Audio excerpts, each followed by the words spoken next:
시편 40편 말씀, 다윗의 시입니다. 시를 이렇게 읽어보면 마치 시가 두 편인 것처럼 그렇게 느껴지기도 합니다. 내용이 확 달라지고 있습니다. 1절에서 10절까지 하나님께서 베푸셨던 그런 과거의 은혜들을 기억하고 감사하고 찬양하는 이제 그런 내용이 있는가 하면 11절부터는 현재의 어려운 상황을 호소하고 하나님께 그 구원을 요청하는 그런 간구하는 그런 내용으로 이렇게 나뉘어 있습니다. 그래서 많은 사람들은 이 시가 두 편이 합성되었다 이렇게 보는 사람도 없지 않습니다. 그러나 우리는 전체적으로 한 다윗의 시다 이렇게 써 있는 것을 믿고 이 시가 한 편이라고 이렇게 믿고 생각하고 이제 그렇게 묵상을 합니다. 그래서 그렇다면 1편에서 10편은 10절까지는 지금 이제 현재 다윗이 어떤 상황이 처해 있는가는 이제 11절부터 현재 상황이 이런 상황이다 우리가 이제 짐작할 수 있겠죠. 다윗은 지금 많은 재앙 가운데 둘러싸여 있습니다. 그 재앙은 여기에 14절에 보니까 다윗을 해치려고 하는 생명을 찾아 멸하려고 하는 어떤 이런 사람들 때문에 또 조롱하는 15절에 이런 사람들 때문에 생긴 어떤 재앙이겠죠. 그런데 다윗은 이 재앙이 자기의 죄 때문이다라고 12절에 보면 나의 죄악이 나를 덮쳤으므로 하면서 이 죄악이라고 생각하는 그런 가운데 이 재앙 속에서 하나님 앞에 이렇게 기도를 하고 있다. 이렇게 우리가 볼 수가 있습니다. 이런 상황에 다윗이 기도를 어떻게 시작하는가를 우리가 주목할 필요가 있습니다. 다윗은 먼저 이 과거에 이렇게 어려운 지금보다 더 어려운 어떤 상황 속에서도 하나님이 나를 구원하셨다는 것을 회상하고 있다는 것이죠.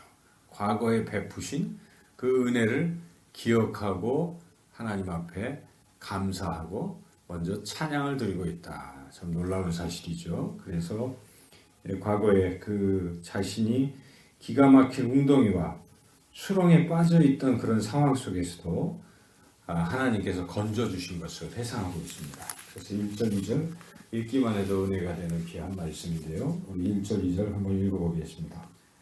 내가 여호와를 기다렸더니 귀를 기울이사 나의 부르짖음을 들으셨도다.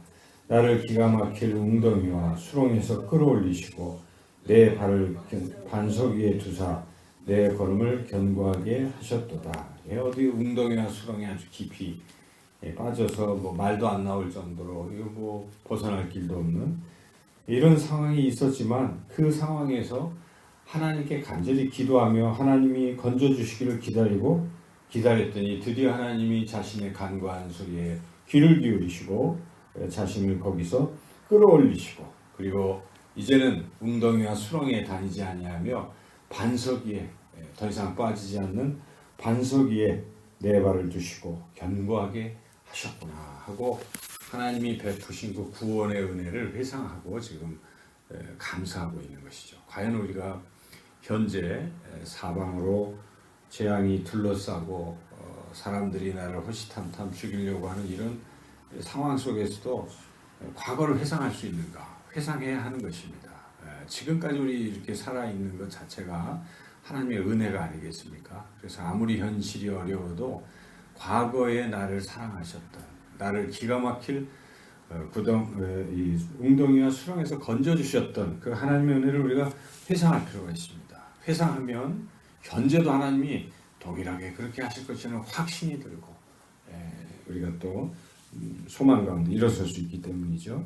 그러면서 다윗은 그 상황에서 건져주신 것에 대해서 자신이 하나님 앞에 찬양을 드렸다는 것입니다. 새 노래로 3절에 보니까 새 노래 우리 하나님께 올릴 찬송 새 노래로 하나님을 찬송했다는 것이죠. 그것조차 다윗은 하나님께서 자기의 입을 열어서 노래 찬양을 드리게 해주셨다라고 하나님의 은혜로 돌리고 있죠. 새 노래로 곧 우리 하나님께 올릴 찬송을 내 입에 두셨으니 자신이 하나님 찬양했다는 것이죠. 그렇게 찬양을 하니까 주변의 사람들이 그것을 듣고 보고 전부 하나님을 의지하고 경외하는 사람들이 되었다. 그래서 자신이 찬양하니까 많은 사람이 3절에 보고 두려워하며 여호와를 의지하리로다.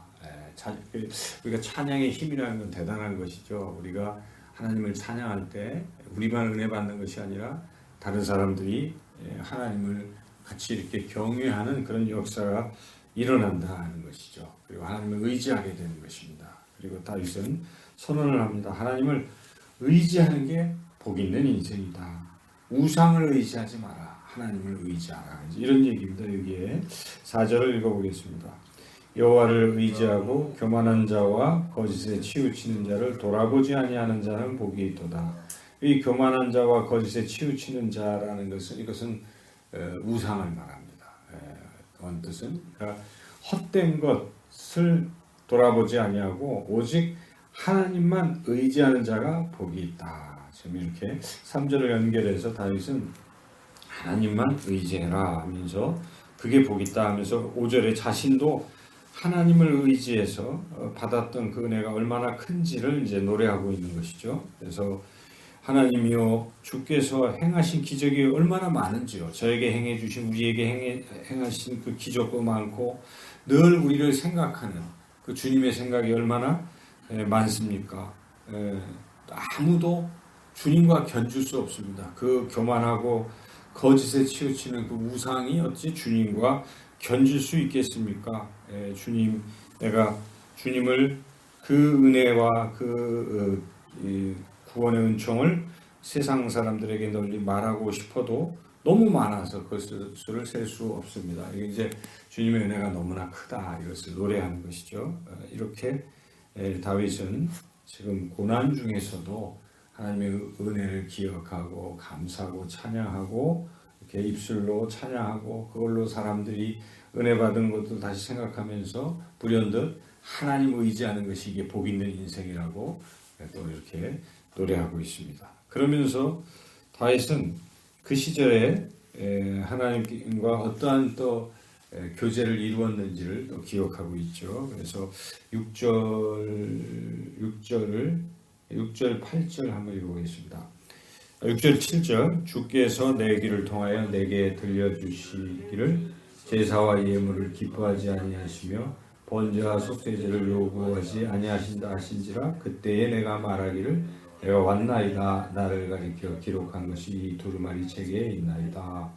8절까지 연결되는 말씀인데 여기 보면 그 시절을 생각해 보니까 그때 주님께서 내 귀에다가 말씀하셨다는 것입니다. 그를 통해서 내게 들려주시기를 얘야 다윗아 나는 제사와 제물을 기뻐하지 아니하고 번제와 속죄제를 너한테 요구하지도 아니한단다. 이렇게 주님이 말씀하셨어요. 그 말씀을 듣고 다윗이 주님께 뭐라고 대답합니까? 7절에 그때 내가 말하기를 주님 나를 가리켜 기록한 이 두루마리 책에 있나이다. 책이 기록한 것이 있나이다. 이게 나를 가리켜 기록한 것은 뭐 나를 예언했다는 얘기가 아니라 나에게 주신 말씀이 나를 위해서 기록해 주시는 말씀이 또 들으라고 지키라고 하신 말씀이 이 책에 있습니다. 율법책에 있습니다. 그래서 나는 이 율법책을 즐거워하고 묵상하고 이 율법책대로 살았습니다. 이제 그 얘기죠. 그게 8절입니다. 한번 읽어보시죠. 나의 하나님이여 내가 주의 뜻 행하기를 즐기오니 주의 법이 나의 심중에 있나이다 하였나이다. 그래서 다윗은 하나님의 음성을 듣고 뜻을 깨달은 것이죠. 하나님은 이 번제와 이 속죄제, 제사, 예물보다 더 하나님이 기뻐하시는 것은 하나님의 말씀에 순종하는 것이라는 것이죠. 사무엘이 그렇지 않습니까? 제사와 순양의 기름보다 하나님의 말씀에 순종하는 것, 순종이 더 낫다. 지금 다윗이 그것을 생각하는 것이죠. 하나님이 하신 말씀을 지금 기억하며 다윗은 그렇습니다. 하나님, 제가 이 말씀, 주시는 말씀을 잘 듣고 그것을 즐거워하고 여기에 내가 주의 뜻 행하기를 즐기오니 하나님의 말씀에 제가 순종하겠습니다 라고 지금 고백하는 것이죠. 그래서 이것은 이 장면은 오늘날 우리가 살아가는 삶의 모습입니다. 우리가 하나님 말씀 음성을 자꾸 듣지 않습니까?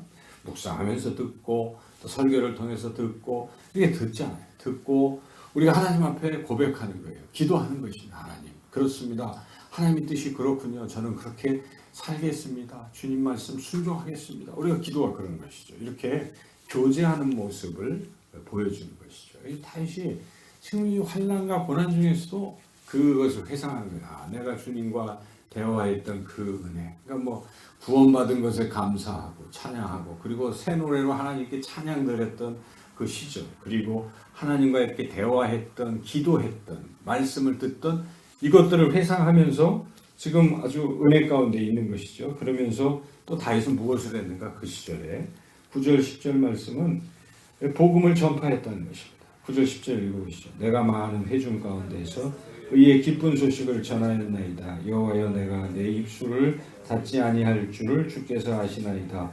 내가 주의 공의를 내 심중에 숨기지 아니하고 주의 성실과 구원을 선포하였으며 내가 주의 인자와 진리를 많은 회중 가운데서 감추지 아니하였나이다. 그렇게 은혜 받은 사람들은 입술을 열어서 하나님은 위대하십니다. 하나님은 우리를 사랑하십니다. 하나님은 성실하십니다. 하나님은 인자와 진리로 충만하신 분, 공의로우신 분입니다. 이렇게 많은 사람들 앞에 심중을 숨기지 아니하고 선포하고 또 전파했다. 입술을 닫지 아니하였다라고 다윗이 이렇게 말하고 있죠. 그러니까 어찌 보면 저는 이 말씀을 보면서 우리 인생이죠. 우리가 이렇게 살아왔지 않습니까? 지금까지 여러분들이 어려움 중에 하나님이 도와주신 것 생각하고 감사하고 찬양하고 그리고 또 하나님 앞에 이렇게 찬양드리며 또 믿음을 선포하고 또 하나님과 교제하고 또 받은 은혜를 감사하고 감격하고 다른 사람들에게 간증하고 증거하고 전하고 살았던 우리 인생과 같은 것이죠. 다윗은 이렇게 고난 중에 과거를 쭉 회상하며 하나님 앞에 이 은혜가 컸습니다라고 고백하는 것이죠. 그럴 때 다윗이 아마 믿음이 막 생겼을 것 같습니다. 우리도 이렇게 기도하다 보면 믿음이 생기지 않습니까? 과거를 회상하고 감사할 때 그리고 나서 이제 드디어 다윗이 현실로 눈을 돌리는 것이죠. 현실을 보니 지금 이 상황이 매우 어려운 것이죠. 11절, 12절 읽어보겠습니다. 여호와여 주의 긍휼을 내게서 거두지 마시고 주의 인자와 진리로 나를 항상 보호하소서. 수많은 재앙이 나를 둘러싸고 나의 죄악이 나를 덮침으로 우러러볼 수도 없으며 죄가 나의 머리털보다 많음으로 내가 낙심하였음입니다. 자신의 상황을 지금 뭐 수많은 재앙이 둘러싸고 그게 가만히 보니까 자기 죄악 때문이구나 하면서 어쨌든 하나님 죄가 머리털보다 많아요. 그래서 참 낙심이 됩니다. 이런 상황이에요. 그런데 11절에 불쌍히 여겨주세요. 긍휼을 거두지 마시고 저를 주여 지켜주세요. 보호해주세요. 이렇게 간구하면서 계속 그 간구가 살려달라고 구원을 요청하는 기도가 이어지고 있습니다. 13절에 은총을 베푸시고 구원하시고 속히 도와주십시오. 계속 간구하고 있습니다. 그리고 특별히 보니까 구체적으로 사방에 자기를 지금 죽이려고 하는 자들이 많은데 하나님 오히려 이 사람들을 다 물리쳐 주십시오. 그들이 나를 조롱하는데 그들이 수치를 당하게 해주십시오. 이렇게 기도를 하고 있습니다. 14절 15절 읽어보겠습니다. 내 생명을 찾아 멸하려 하는 자는 다 수치와 낭패를 당하게 하시며 나의 해를 기뻐하는 자는 다 물러가 욕을 당하게 하소서. 나를 향하여 하하하하며 조소하는 자들이 자기 수치로 말미암아 놀라게 하소서. 구체적으로 지금 자기를 이렇게 위협하는 자들을 물리쳐달라고 하나님 앞에 기도하죠. 그리고 이제 다윗은 이제 16절에서 이제 점점 구원에 대한 확신을 갖기 시작합니다. 16절 읽어보겠습니다. 주를 찾는 자는 다 주 안에서 즐거워하고 기뻐하게 하시며 주의 구원을 사랑하는 자는 항상 말하기를 여호와는 위대하시다 하게 하소서. 여기까지 이제 하나님을 찾으면 하나님이 즐겁게 기쁘게 해주시고 또 하나님이 구원해 주시는 것을 사모하면 하나님이 구원을 사모하는 사람은 하나님은 위대하시다 이렇게 하나님이 위대하시도록 자를 구원해 달라고 지금 그렇게 요청을 하고 17절에는 마지막 절인데요. 저는 이 말씀을 몇 번 읽으면서 다윗이 이제 드디어 확신을 하고 있구나 하는 그런 생각이 듭니다. 구원의 확신이죠. 한번 읽어보시죠.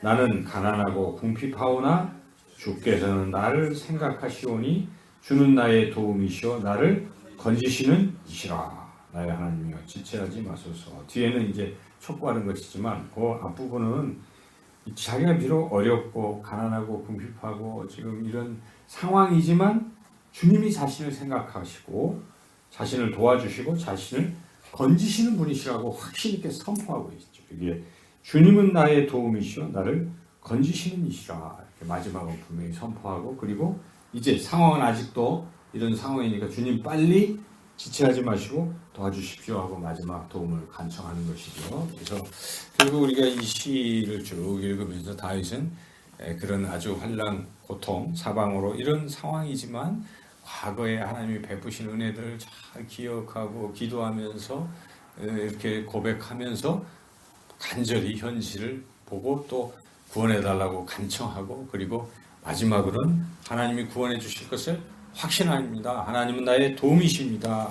이렇게 마무리하면서 기도를 마치고 있다는 것이죠. 그래서 이 또 다윗과 같을 수가 있습니다. 현실이 다 어려운 것입니다. 다윗은 뭐 질병 가운데 있었고 또 여러 가지 고난, 뭐 죄 가운데 많은 뭐 누명 쓸 때 등등 우리가 뭐 다시 한번 쭉 회상해 보면 수많은 경우들인데 그게 우리 인생입니다. 사실 그런 가운데 한 일은 다윗이 한 일은 기도한 것입니다. 그래서 다윗이 위대한 사람이 된 거예요. 기도할 때 기도하면서 호소하다가 불평하다가 원망하다가 기도가 바꾸는 거예요. 다윗을 하나님 바꾸십니다. 성령님이 바꾸시고 자꾸 말씀하시기 때문에 바뀌어지겠죠.